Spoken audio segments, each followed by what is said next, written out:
Welcome to Restoring Education in America with Priscilla Rahn. She's a master educator and author, leading the conversation to restore the American mind through wisdom, virtue, and truth.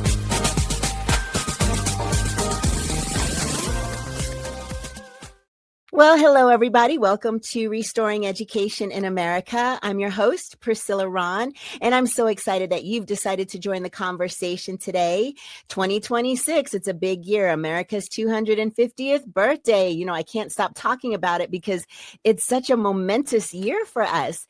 And this fall, a new private classical school is opening. It's called Excalibur Classical Academy, and their mission and vision is restoring America's heritage by developing servant leaders who are keepers and defenders of the principles of freedom for which our founding fathers pledged their lives, fortunes, and sacred honor.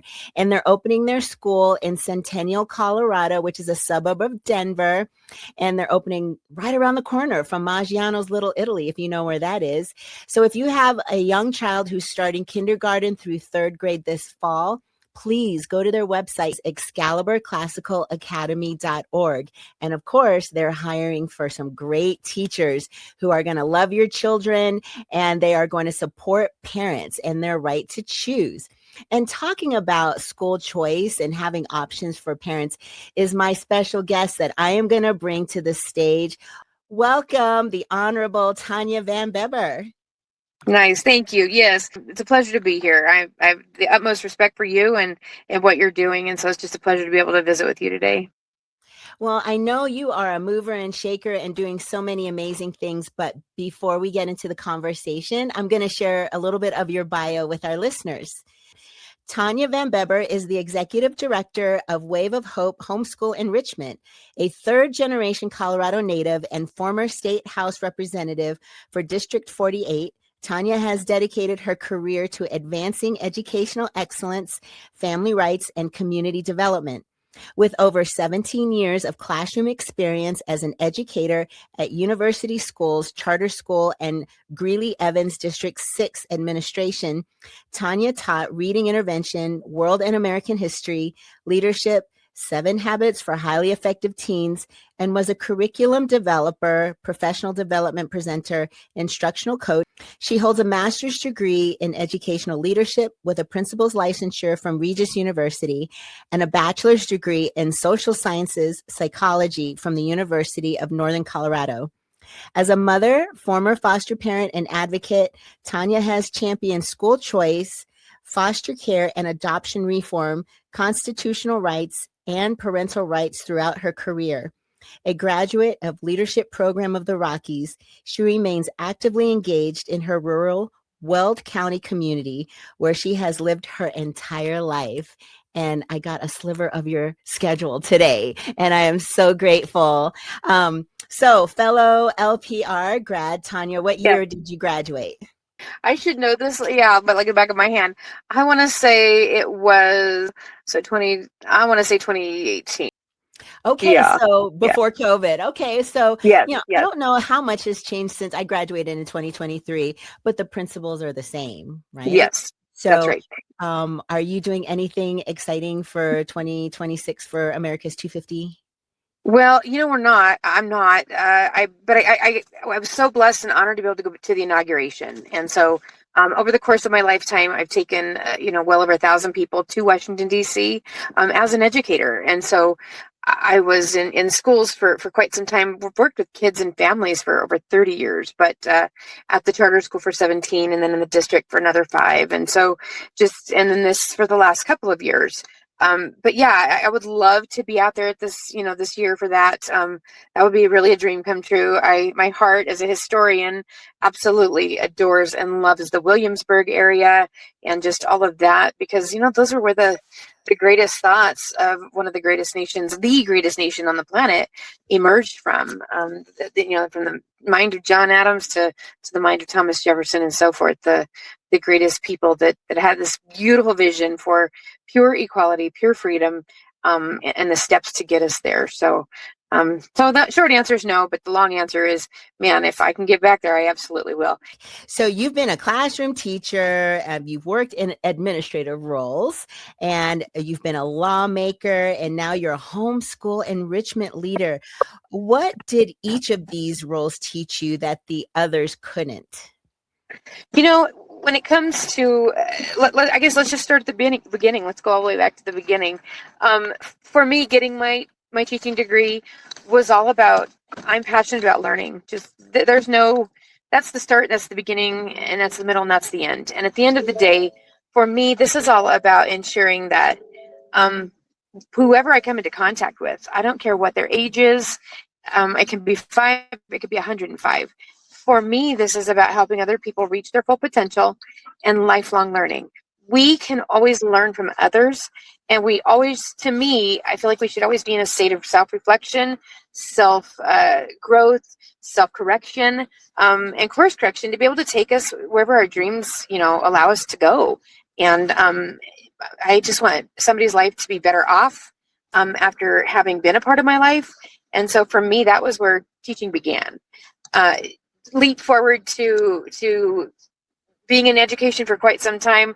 I think for me, it was, what can I impart about how this country came to be, and how did the great, amazing qualities that we possess as humans allow for that kind of thing to happen?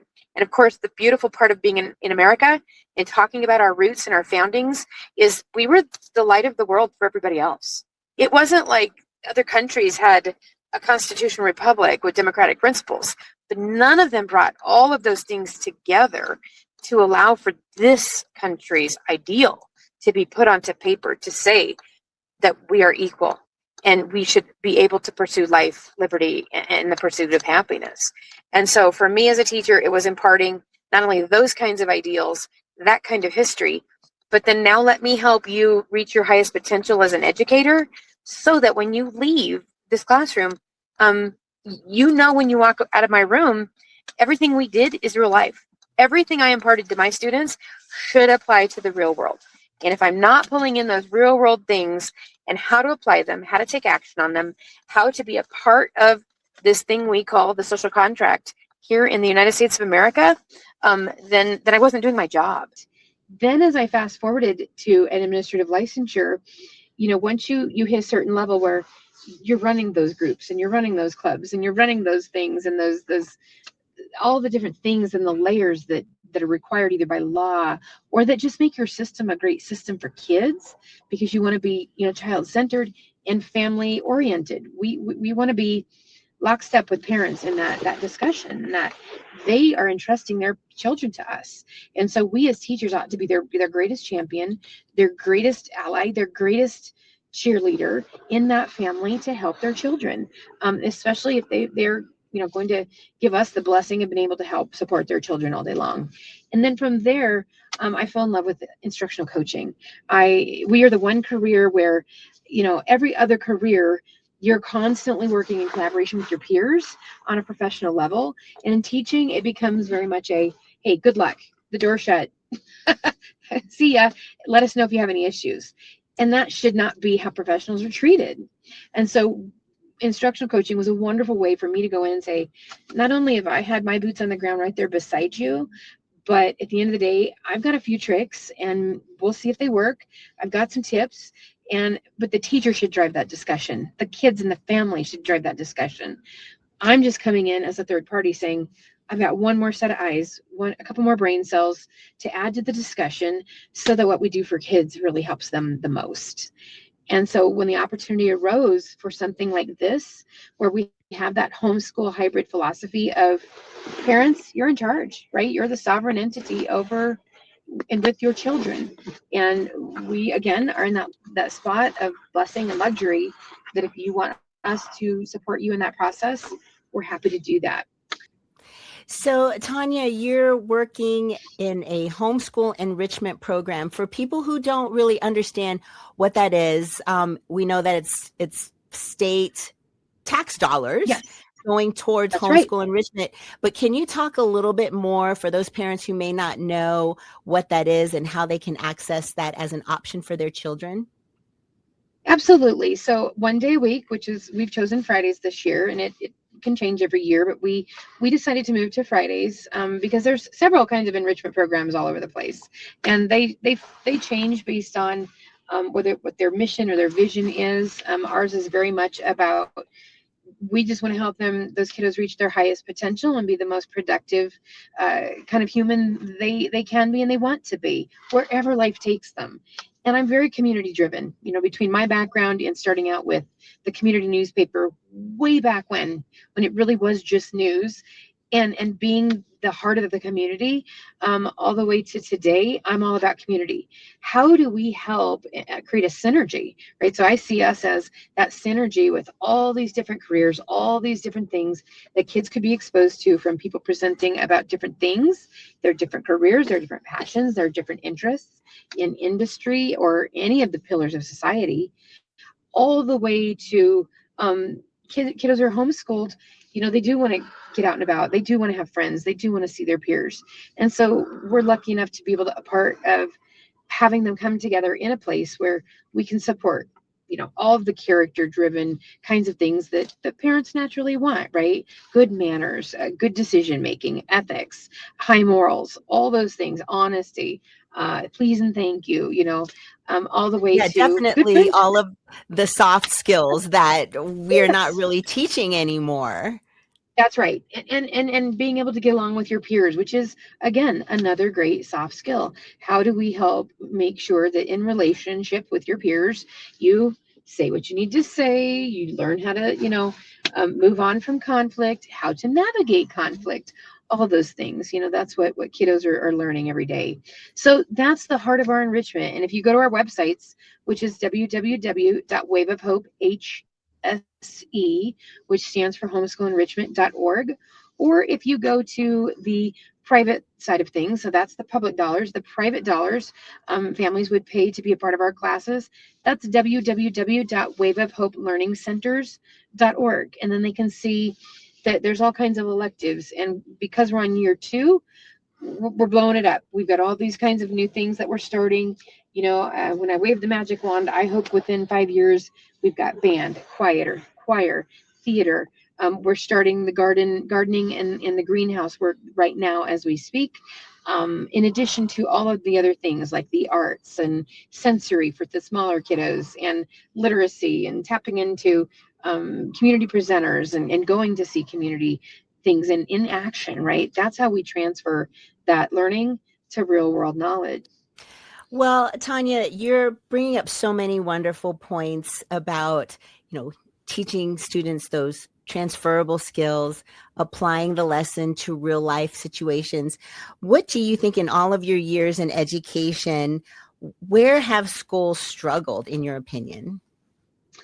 Well, I think over time, when I first started over 20 years ago, there was very much the heart of a collaborative process. Now, granted, I was in a charter school the very heart of that charter school was guided advisory, which means you have 19 little cherubs that come to you, and every day you see them every single day, and you're taking care of the whole domain, the whole child.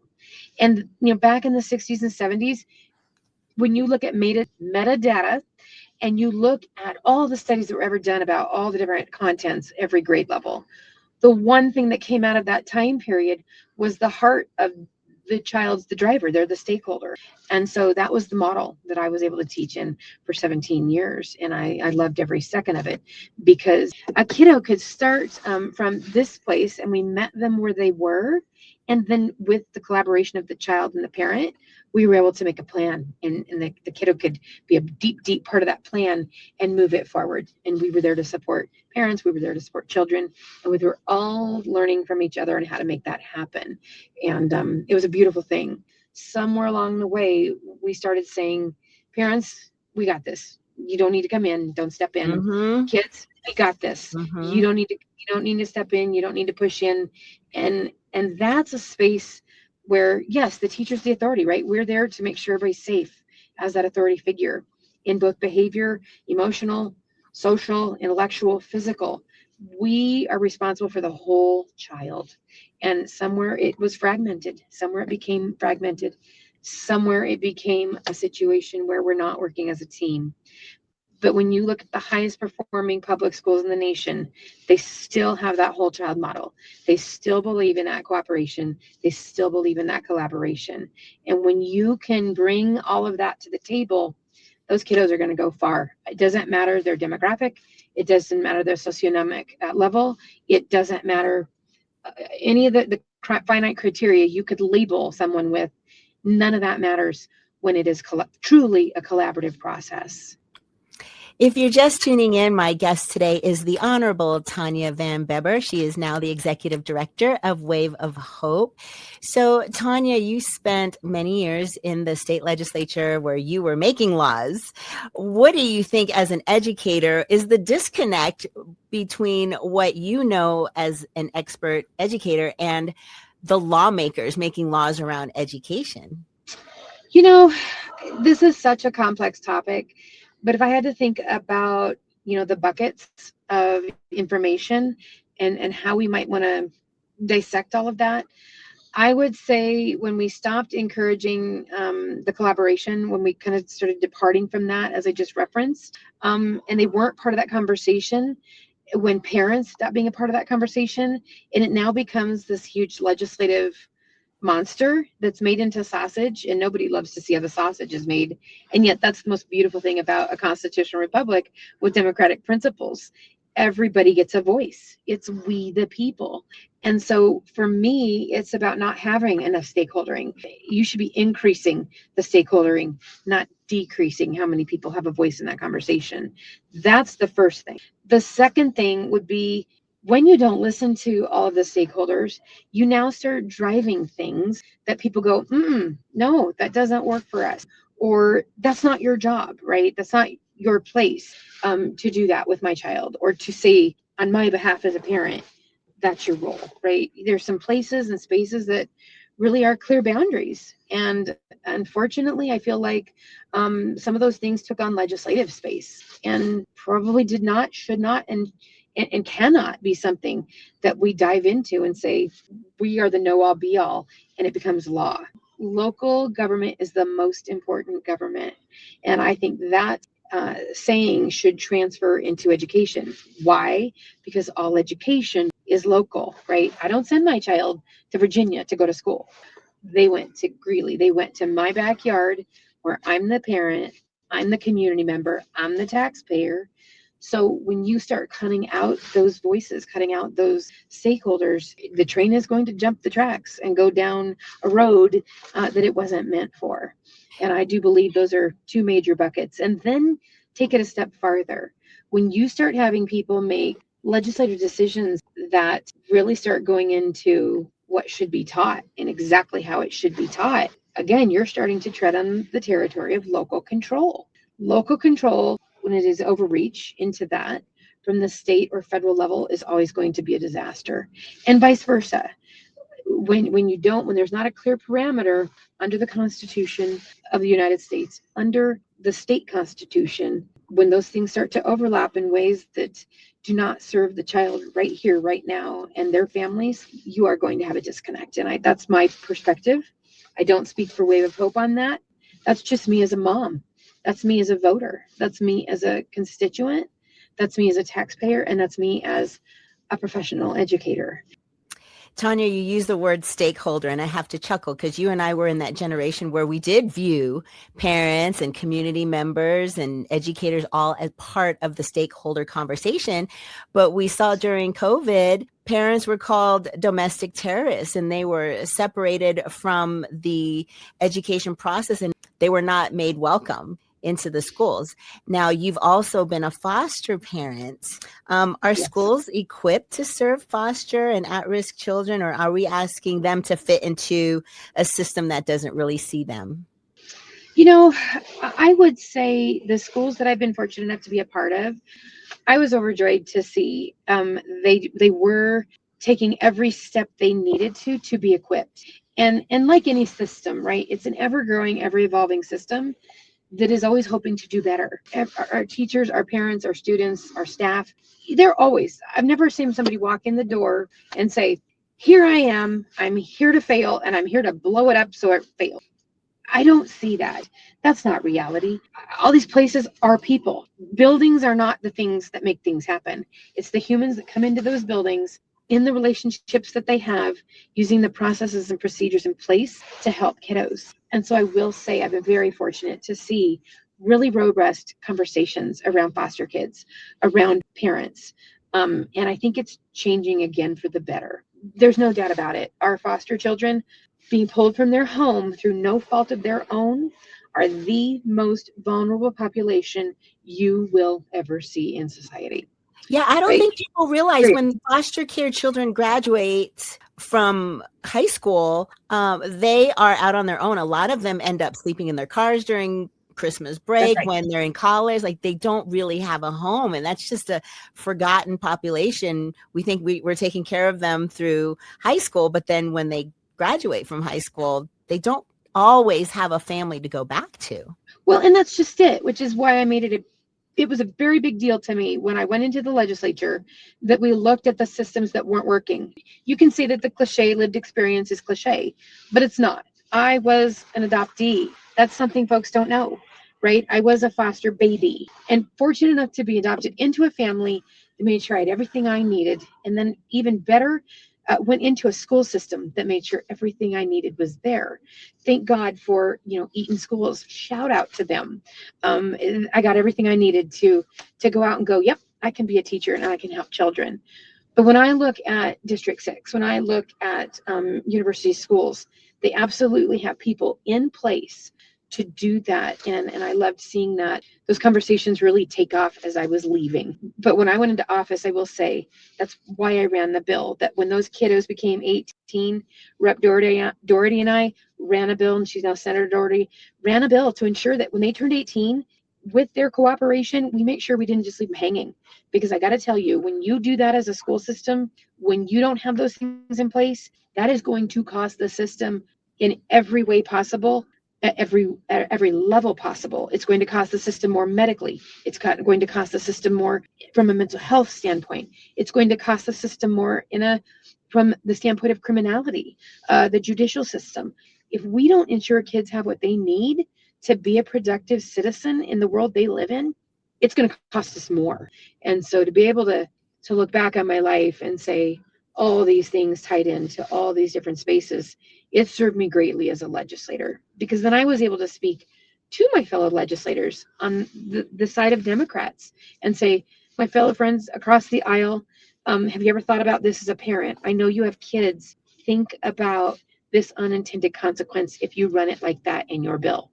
And I've been able to go to Republicans on my side of the aisle and say, listen, my friends, are you really thinking about what it will cost society if we don't push in for the kids who are most vulnerable in our society? And that's our foster kids. They've been in foster care forever, but they're waiting on their forever home. That should not be a space that we make as a as legislators with unintended legislation, or without creating great criteria as legislation that solves the problem. Tonya, you bring up so many great points, and it is better to invest in them in the classroom. That's why it's so important that in our schools we are teaching those soft skills and having them prepared for the world without the need of the government helping them later on. Where does this passion come from, Tonya? Take me back. Why did you become an educator, and why are you so passionate about this topic? Well, I mean, you think about it. The first time you hear someone say, you have some great skills. I mean, I had these phenomenal teachers and these phenomenal parents who said, kiddo, you got some potential. And I go, yeah, I love doing these kinds of things. I love these hobbies. I love these things that interest me as a kid. And then to find out, did you know you were born at 22 weeks? What? Let us tell you about that. That's where it starts. And then I find out, because I didn't have any idea. I looked like my family that adopted me. I was adopted at 9 months, and my birthday, my adoption was final on Valentine's Day, right before I turned 1 year old. And so I was so blessed to be able to be adopted very, very young as a baby. My parents wanted to keep me, and I've reunited with my entire family. So I've had the best of both worlds. I've gotten to meet all the bio folks and go, those are my people. And that explains why I do that, or that explains why I have those little idiosyncrasies. But I also just, had never any idea that I wasn't in this family that adopted me. And so to find out that you fit just simpatico with both spaces really gave me a unique, I think, viewpoint. Fast forward and find out not only was I this preemie, but then to find out, because I got what I needed from my family that adopted me, I got what I needed from an amazing public school system. I was so happy to find out that, okay, this is why I'm achieving the way I am. It's these great teachers. It's this great family beneath me. Then look at that and go, okay, not only that, but man, did I have great teachers. And they're the ones that cause, in addition to my own parents, me to fall in love with the learning. I had a whole system beneath me. Parents, helped me fall in love with learning. My school helped me fall in love with learning. And then I got to college and went, well, I love singing. I love playing my instruments and doing my art. And then someone said, man, with what you do and how passionate you are about learning, have you ever thought about teaching?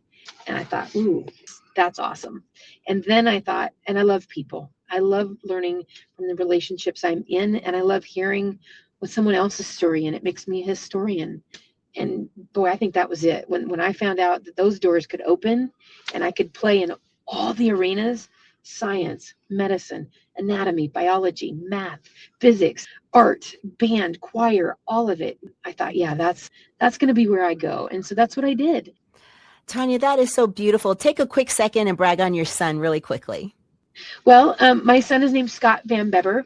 He has a website, and it's called www.vanbebervocals.com. He currently sings the anthem for the Eagles. He's an operatic trained tenor and did vocal training with the Loveland Opera Theater, the great Dr. Juliana Hoch.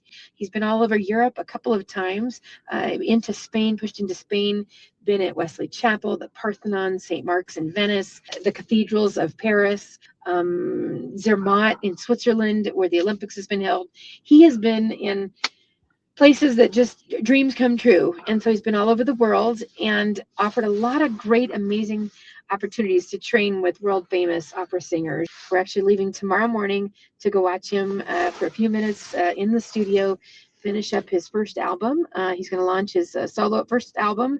Boy, does he have a gift from God. And we're just excited to hear him share that with the world. So. Well, Tonya Van Beber, thank you so much for your time. And to my listeners, thank you for tuning in, and catch me next time. And remember, educating the mind without the heart is no education. So seek wisdom, cultivate virtue, and speak truth. Thanks for tuning in to Restoring Education in America with Priscilla Ron. Visit PriscillaRon.com to connect or learn how you can sponsor future episodes to keep this message of faith, freedom, and education on the air.